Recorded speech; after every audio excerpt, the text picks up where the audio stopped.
Hello दोस्तों, हमारे channel रंग बिरंगी दुनिया में मैं रजनी मिश्रा आप लोग का बहुत बहुत स्वागत करती हूँ। आज मैं फिर एक जानकारी के साथ आप लोगों के समक्ष आ गई हूँ, जो है पुतदा एकादशी व्रत की कथा क्या है। वीडियो शुरू करने से पहले आपसे एक रिक्वेस्ट करूँगी कि हमारे चैनल को सब्सक्राइब जरूर कर लीजिएगा, वो भी विद बेल आइकन। तो चलिए सुनते हैं कथा क्या है। जय श्री हरि।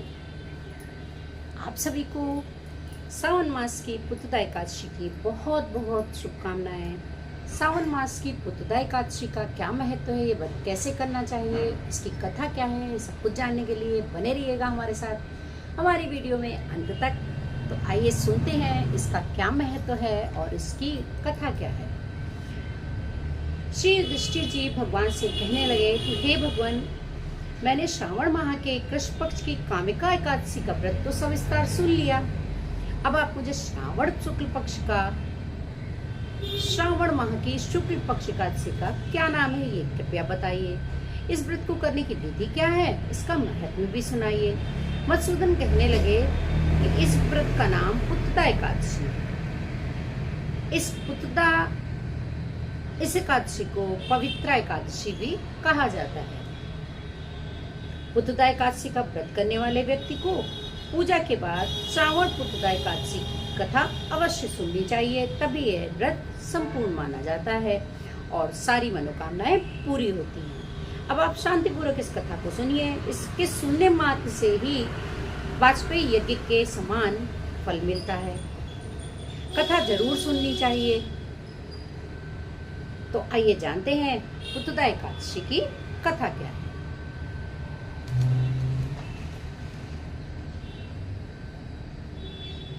द्वापर युग के आरंभ में महेशपति नाम की एक नगरी थी, जिसमें महीजिति नाम का राजा राज करता था।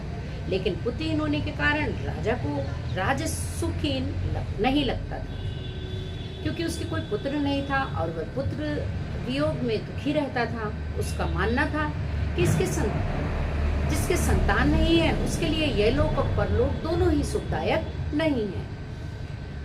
पुत्र सुख की प्राप्ति के लिए राजा ने अनेक उपाय किए, बहुत सारे यज्ञ कराए, बहुत सारा दान दिया, लेकिन कोई भी पुत्र की प्राप्ति नहीं हुई। वृद्धावस्था आती देख राजा ने प्रजा के प्रतिनिधियों को बुलाया और कहा कि हे प्रजाजन, मेरे खजाने में अन्याय से उपार्जन किया हुआ धन नहीं है। जो भी धन मैंने कमाया है वह हमारी सारी मेहनत का है। ना मैंने कभी देवी देवताओं और ब्राह्मणों से छीना है, किसी दूसरे की धरोहर भी नहीं है। प्रजा को पुत्र के समान में पालता रहा। वह अपराधियों को पुत्र तथा बंदियों की तरह दंड देता रहा। कभी किसी से मैंने घृणा नहीं की, तो फिर मुझे ये दुख क्यों प्राप्त है। राजा महेशजित की इस बात को विचारने के लिए मंत्री तथा प्रजा के प्रतिनिधि वन को गए। वहां बड़े बड़े ऋषि मुनियों के दर्शन किए। राजा की उत्तम कामना की पूर्ति के लिए किसी श्रेष्ठ तपस्वी मुनि को देखते फिरते थे। एक आश्रम में उन्होंने एक अत्यंत वयोवृद्ध धर्म के ज्ञाता बड़े तपस्वी परमात्मा को देखा, जो कि निराहार, जितेंद्रिय, जितात्मा, चित क्रोध, सनातन धर्म के गूढ़ तत्व को जानने वाले समस्त शास्त्रों के ज्ञाता महात्मा लोमस मुनि को देखा, जिनका कल्प के व्यतीत होने पर एक रोम गिरता था। सबने जाकर ऋषि को प्रणाम किया। उन लोगों को देखकर ऋषि ने पूछा कि आप लोग किस कारण से यहाँ आए हुए हैं। निसंदेह मैं आप लोगों का हित करूंगा। मेरा जन्म केवल दूसरों के उपकार के लिए ही हुआ है, इसमें कोई संदेह नहीं है।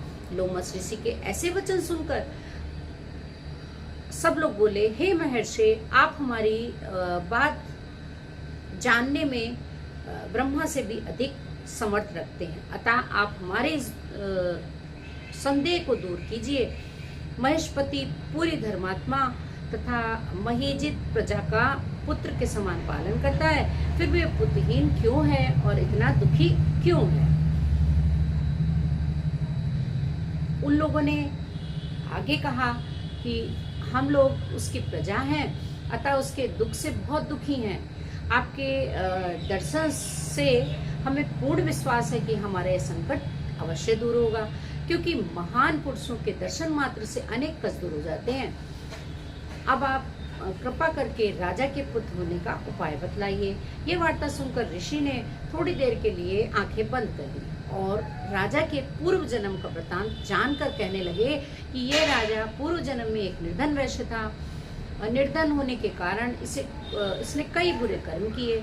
यह एक गांव से दूसरे गांव व्यापार के लिए जाता था। एक समय ज्येष्ठ मास की शुक्ल पक्ष की द्वादशी के दिन मध्याह्न के समय ये, जबकि वह 2 दिन से भूखा प्यासा था, एक जलाशय पर पानी पीने गया। उसी समय एक तत्काल की ब्याही हुई गौ भी वहां पर पानी पी रही थी। राजा ने उस प्यासी गाय को जल पीते हुए हटा दिया और स्वयं जल पीने लगा। इसीलिए राजा को यह दुख मिला। एकादशी के दिन भूखा रहने से वह राजा हुआ और प्यासी गौ को जल पीते हुए हटाने के कारण पुत्र वियोग का दुख सहना पड़ा। ऐसा सुनकर सब लोग कहने लगे कि हे ऋषि, शास्त्रों में पापों का प्रायश्चित भी लिखा है, अतः जिस प्रकार राजा का ये पाप नष्ट हो जाए, आप ऐसा कोई उपाय बताइए। लोमस मुनि कहने लगे कि श्रावण शुक्ल पक्ष की एकादशी को, जिसे पुत्रदा एकादशी कहते हैं, तुम सब लोग व्रत करो और रात्रि को जागरण करो, तो इससे राजा का यह पूर्व जन्म का पाप अवश्य नष्ट हो जाएगा। साथ ही राजा को पुत्र की भी प्राप्ति अवश्य होगी। लोमस ऋषि के ऐसा वचन सुनकर मंत्रियों सहित सारी प्रजा नगर को वापस लौट आई और जब श्रावण शुक्ल पक्ष एकादशी आई तो ऋषि की आज्ञा अनुसार सबने पुत्रदा एकादशी का व्रत और जागरण किया। इसके पश्चात द्वादशी के दिन उसके पुण्य फल की प्राप्ति हुई। उस पुण्य प्रभाव से रानी ने गर्भ धारण किया और प्रसव काल समाप्त होने पर उसे एक बड़ा तेजस्वी पुत्र प्राप्त हुआ। इसलिए हे राजन, इस श्रावण शुक्ल एकादशी का नाम पुत्रदा पड़ा। अतः संतान सुख की इच्छा हासिल करने वाले इस व्रत को अवश्य करें। इसके महात्म्य को सुनने से मनुष्य सब पापों से मुक्त हो जाता है। इस लोक में संतान को सुख भोग कर परलोक में स्वर्ग को प्राप्त करता है। जय श्री हरि। तो आइए जानते हैं कौन से उपाय करने के साथ हमें सुख की प्राप्ति होती है। इस पुत्रदा एकादशी में हमें कौन से काम करने चाहिए। अगर आप धन की प्राप्ति चाहते हैं तो पुत्रदा एकादशी के दिन सुबह स्नान करें। इसके बाद सच्चे मन से भगवान विष्णु और देवी लक्ष्मी का पूजन अर्चना करें। अब लाल कपड़े में 5 कौड़ी बांधकर भगवान विष्णु को अर्पित करें। इसे कुछ समय के बाद पैसे वाली जगह या तिजोरी में रख दें।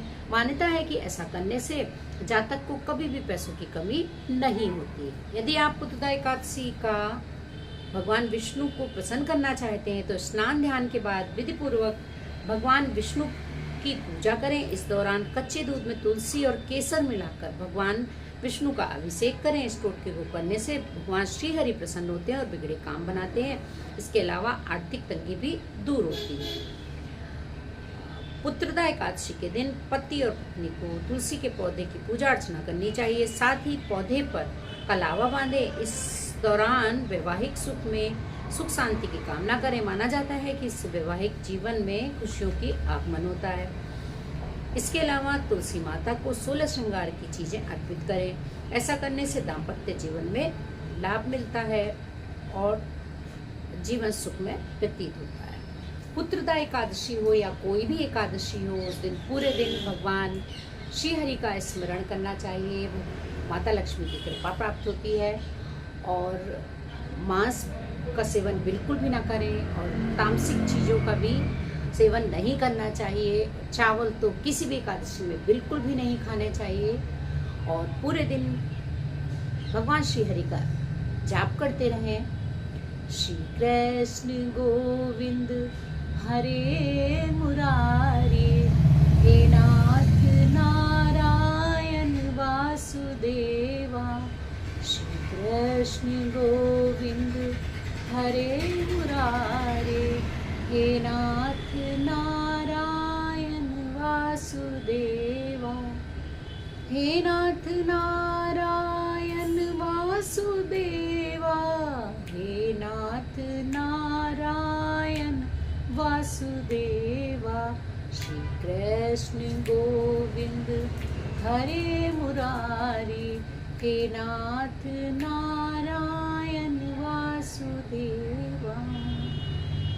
अगर आप लोग को हमारी वीडियोस पसंद आती हैं, हमारी कथा पसंद आती है, हमारे ब्लॉग्स पसंद आते हैं, तो प्लीज़ हमारे चैनल को विद बेल आइकन सब्सक्राइब जरूर कर दीजिएगा। ये बिल्कुल फ्री है और आपका एक कमेंट्स, एक लाइक भी हमारा मनोबल बढ़ाता है। जय श्री हरि।